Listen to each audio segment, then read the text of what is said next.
Tom did such an incredible job, and since I'd taken some of the time, I was like, dude, we got to have you come back and cover the power of atmosphere. And what he taught him was so powerful. I mean, people were writing, taking notes like crazy.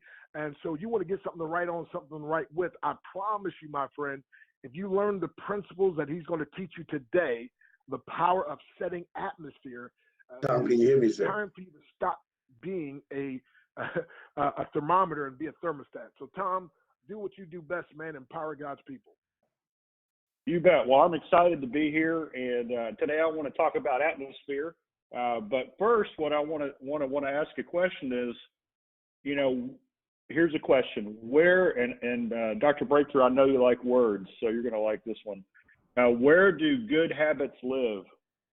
And here's the answer: habits inhabit habitats. So there you go. Cool. I use the word habit. Habits inhabit habitats. That'll get me excited, man. So what's a habitat? In the world, when we talk about animals and God's creation, they were created for a habitat. They were specially designed and engineered to live in a place that benefited them, that they could grow in and mature and create and do all the things. And so I want to tell everybody here today that you have a special power, and that power is you can create your own habitat. And the key to that is atmosphere. And atmosphere is a powerful, powerful thing. And you have the superpower inside of you to take atmosphere wherever you go. A lot of people talk about culture or they talk about environment, and those are good words, but they just don't do it justice. What we've got to do is we got to go into the spiritual. We got to go one step further and think about atmosphere. Just in my own experience, I've spoken all over the world. I've been in manufacturing facilities where there's sawdust on the ground and people are sweating and it's dirty and it's hot, and the atmosphere is unbelievable because they love each other and they've got each other's back and they're eating lunch together, they're doing life together, and they're going on vacation together. And so the atmosphere isn't dependent upon the environment, right? It's not the stuff on the wall or the furniture in the room. I've been in Singapore on the 70th floor of a $1 billion bank building doing training, and the atmosphere was dead. I mean, all these people with all this stuff going on, and there was no life in the room. So what's the difference? The difference is atmosphere. The difference is what is it that you bring to the table. And so when you walk into a room, I actually say there's two kinds of people in the world. There's the kind of people that life happens to, and then there's, like Dr. Breakthrough, the kind of people that happen to life, right? What we got to do is we got to make in our mind this mindset that we're going to go out and we're going to happen to life. We're going to create the atmosphere. We're going to bring the atmosphere wherever we go. And so what I want to do today is I want to give you the 4 keys, the 4 words that I use to define atmosphere, to create atmosphere, to really take it forward. So here they are. I'm going to give them to you up front, and then we'll break it down. So the words around atmosphere are this: we got to choose it, we got to change it, we got to create it, and we got to cultivate it. But those are the 4 words. So choose it, change it, create it, and cultivate it. So I explain what it is. It's that spiritual thing that you take with you wherever you go. There's some people. Dad used to say this. Some people could brighten up a room just by leaving it, and we all know what kind of person that is, right? That's that negative Ned, that person who's just got that cloud around them. That's not the atmosphere we're talking about. We're talking about somebody who is positively contagious. They walk in, the Spirit of God's with them. They are just somebody you want to hang around. It's almost like your energy goes up just by having them in the same atmosphere as you. And so let's talk about choosing the atmosphere, because that's the first place. And I want to give you a quote that I use quite often, and here it is. This will illustrate it. A tree's fruitfulness depends on its rootfulness. Let me say that again. A tree's fruitfulness depends on its rootfulness. And so I want you to envision right now, just a quick metaphor. your own tree, your tree of life, what is the fruit that you want on your tree? When people come to you and they see you, what's the fruit that they want to see? Now, I'm going to give you, you've got to take your own notes. You've got to figure out your own fruit, but I'll just give you some good ideas here. You know what? I want a good reputation. I want the fruit of reputation. I want the fruit of good relationships. I want the fruit of good physical health. And you know what? I want some dollar signs on my fruit, right? I want some prosperity. I want some blessings. Why do I want blessings? So that I can bless others, so that I can walk forward knowing that I can help those in need. I want to have happiness. And I'll be honest with you. I want a vacation home. You know, I want to be able to travel a little bit. These are some of the fruits that I want. And so I encourage you, as you think about the atmosphere that you want, I want you to choose the fruits that you want in your life. And the reason this is important is because the fruit doesn't happen by accident, right? The fruit needs to be nourished. And so what nourishes the fruit? Well, the roots do. And at Ziglar, we've been teaching for 5 decades that there are 7 roots that we've got to nourish. So I want you to think of a tree. You've written your fruits on the top of the tree. So what are the roots that are going to nourish those? Here are the 7 roots that we always talk about. There's the mental, which is the mindset, right? It's our belief, it's our attitude, it's what we think about the world. Then there's the spiritual root. This is our character and our integrity, our faith, our kindness, our love, all the fruits of the, you know, when we talk about biblically, the fruits of the Spirit, this is the root, the spiritual root that really nourishes that. So what do we believe in spiritually? And then there's the physical. And the physical is our health, right? It's our ability to carry out what we want in life. The physical root depends on how much we sleep, what we eat, how much movement we get, how we handle stress, those kind of things. The 4th root is family. Gosh, we've got to be an influence, an example in our family. We got to do the things for our family that are going to allow us to be that leader, to be that example that creates the legacy that we all want. And then after the family root is what we call the financial root. And this is our stewardship. This is how we handle money. This is how we expect money. These are the decisions we make around money. We delay gratification because we know that there are bigger things in store. And when we have this ability to understand how money works, it allows us to dream. And dreaming is a big part of the financial root.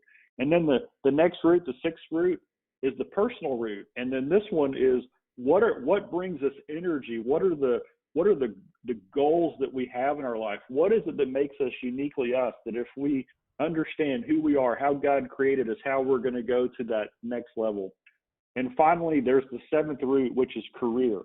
And when I think of career, I want you to think of economic engine. It's like your rocket engine that allows you to create income or wealth. And you know, you could work for someone, you could own your own business, you can be a coach, you could be an investor. There's so many ways to do that. So let's go back to the foundation. A tree's fruitfulness depends on its rootfulness. So how are we nourishing those 7 roots? Well, I'll give you the answer.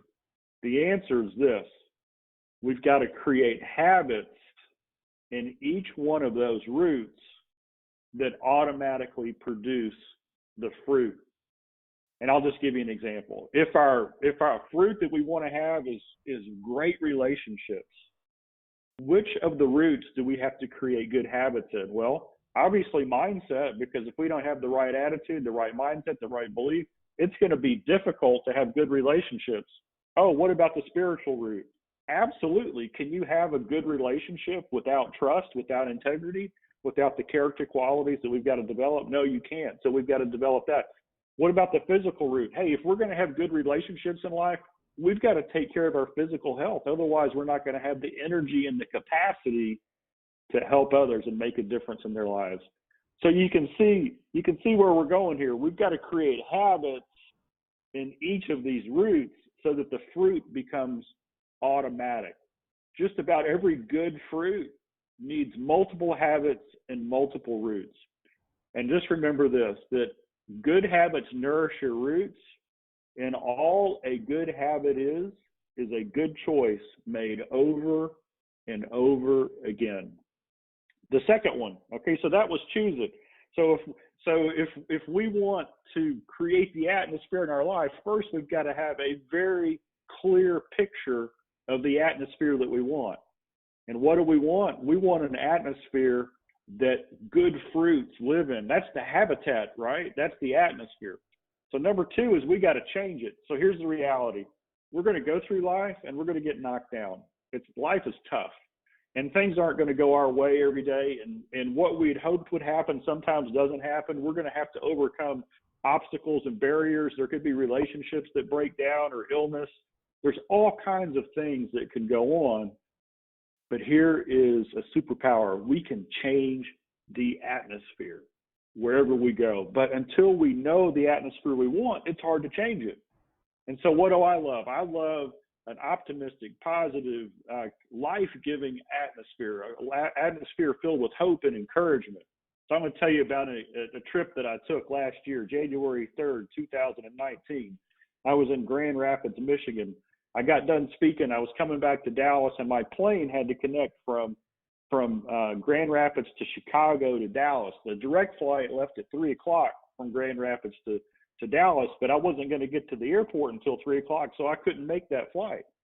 Well, I get to the airport at 3. I go to my gate, and I look up, and oh my goodness, the direct flight from Grand Rapids to Dallas was delayed, which meant that I had a chance to get on that flight. So I put on the big Ziglar smile. I mean, I went up to the front where the gate agent is, and I said, "Hey, it's a great day, isn't it?" And they said, "Absolutely." And I said, "I got a question for you. That plane that you're starting to board right now that's going nonstop from here to Dallas, are there any seats on it?" And the gate agent said, "Oh, yeah, there's a lot of seats." And I said, "Fantastic, because I want to get on that plane." So the gate agent said, "Let me see your itinerary." I handed her the itinerary. She starts mashing buttons, and her smile went to a frown in 30 seconds flat. And she looked at me and she said, "Well, you're flying on the next flight out going through Chicago to Dallas. I can't change the flight for you. You've got to call the help desk." Oh, I wasn't very happy about that. So I get on the phone, I call the help desk, and then those words that we just love, no, I'm just kidding, those words that we always anticipate that we don't want to hear came on. They said this: "Due to unusual call volume, the average wait time before you can talk to a customer service representative is 25 minutes. So there I am in the airport. They're boarding my plane that I'm trying to get on, and I'm going to be on hold for probably 20 or 30 minutes. And lo and behold, wouldn't you know it, the plane door closes. I don't make the flight. So there I am. I've got a choice. I can have a pity party right there in the airport in Grand Rapids, or I can change the atmosphere." So I have a secret. Whenever I travel with $5 Starbucks cards and a little quote book. And so what I do is I get these little Starbucks cards. I put them inside this little quote book. It's just a little pamphlet. It's got all the Zig Ziglar quotes in it. And I give one of those Starbucks cards and quote books to each person in the flight crew. And I do it because I'm going to change the atmosphere. So I get on the plane. The two flight attendants are at the front of the plane, and I ask them a question. I said, "Hey, can I ask you a question?" And they look at me with concern because, this guy's got a question right out of the gate. And that usually doesn't mean good stuff. And they said, "Sure, what's your question?" I could see the look of concern in their face. And I said, "Hey, do you like Starbucks?" And they looked at me and they're like, "Yeah, we love Starbucks." And so I handed them each a $5 Starbucks card and a little book of quotes, and the smile just lit up the room. They said, "Thank you so much. Thank you so much." And then I said, "Look, here are 2 more, and I want you to give them to the pilots. How many more flight crew do you have?" And they said, "Oh, we've got 1 more in the back." And I said, "I'm going to give them 1 too." And then they said, "Why do you do this?" And I said, "Look, here's the reality. When the plane breaks or the weather's bad, you get all the credit. You had nothing to do with it.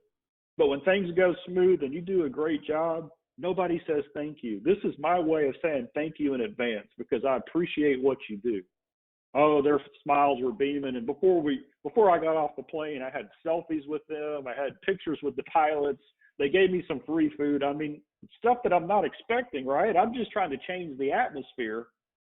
But I want you to think about this. Because I made the decision to change the atmosphere, my trip home was fun. And the reality was I was getting home 4.5 hours later, whether my attitude was good or bad. So I fly from Grand Rapids to Chicago. I get off the plane. I get on the other plane, Chicago to Dallas. I do the same thing. We change the atmosphere. 30 minutes into the flight, one of the flight attendants comes to me, and she kind of stoops over, and she says, "Hey, that was really nice, giving us the Starbucks card and the quote book." And I said, "Oh, my pleasure." And then she said, "That's something my brother would have done. He just passed away." And I sat there and I realized, okay, that's why I didn't get on the earlier plane. I needed to have this conversation with this flight attendant. And so I want to propose to you that when you go out to create the atmosphere, when you look at the spiritual power that you have to influence everybody around you, and you go with a good word of hope and encouragement to make a difference, God is going to position you to impact people along the way, people you've never met, people who you might do life with, have friendships with. And so when we think of the atmosphere, we choose the atmosphere we want, and then wherever we go, we're prepared to change it and bring our atmosphere into the room. Number 3 is create it. And create it is awesome. I mean, this is when we get nitty gritty. This is when we start thinking about, okay, that's the atmosphere I want. I'm gonna change the atmosphere wherever I can, but in my own life, in my own work, in my own business, in my own house, I'm gonna create the atmosphere. And so I'm going to give you a real simple example. One of our guys, his name is Matt McKinley. He's a business owner out in East Texas, and he's got about 22 people working for him. I went out to visit his place and a few years ago, and it was doing awesome. And then a year and a half later, I went out, and it had grown. I mean, it had grown like 30%. And he had all this inventory. They sell high-end horse trailers, and everybody's buzzing and running around. And Matt says to me, he says, "Tom, I want to show you something." And so he opens up this whiteboard. You know, it's one of those whiteboards you see in offices, and it's closed, and he opens it up. And on the inside of it is all of his team members' names, all 22 of them. They've got their goals written down and, you know, how they're doing and all that kind of good stuff. But in the middle of it was a picture, and the picture was of a bicycle. And the bicycle had 2 wheels on it, and the back wheel was the Ziglar Wheel of Life. And so for those of you who haven't heard of the Ziglar Wheel of Life, what we do is we have this little assessment on the 7 roots, the 7 spokes of the wheel that I talked about earlier, the mental, spiritual, physical, family, financial, personal, and career. And what we do is we ask people to do a self-assessment on it and rate yourself on a scale of 1 to 10 on the 10 questions that we ask around each one. So, you know, like on physical, I'll just give you an example. We talk about your appearance and your physical health and how much sleep you're getting and those kind of things. And so people rate themselves on a scale of 1 to 10. So a perfect score would be 100. You take that score, you divide by 10, so you would get a 10 out of 10 there. But most people, when they do this, they end up with 4s and 5s and 6s and 7s because you just add it up. Anyway, hard to explain on the phone call, but this is what he did. He said, "Tom, look at this." And what he had done is he had each person on his team fill out the wheel of life anonymously and turn it back into him. So all 22 people filled out the wheel. So he took all their numbers, right, for mental, and he added them all up, and then he divided by 22 because that's how many people were on his team. And he discovered that the average mental state of his team was about a 5.2. And then he did the spiritual, and he did the same thing, and he did the physical, and he did the same thing. And so right there on the board was his company's wheel of life. And then he said, "Tom," I sat down with my team, and I said, "Look, my job as the owner, my job as the leader is to help everybody here improve. Because if we get that wheel of life right, we don't have any problem winning in business. So I want you to think about that. Here's a business owner who said this: you're important to me. I want to know how you're doing mentally, spiritually, physically, in your family, in your personal life, in your financial life, in your business life. I want to know how you're doing on this scale. And it's going to be anonymous, right? Because we're going to work on it together as a team, as a family, as a company.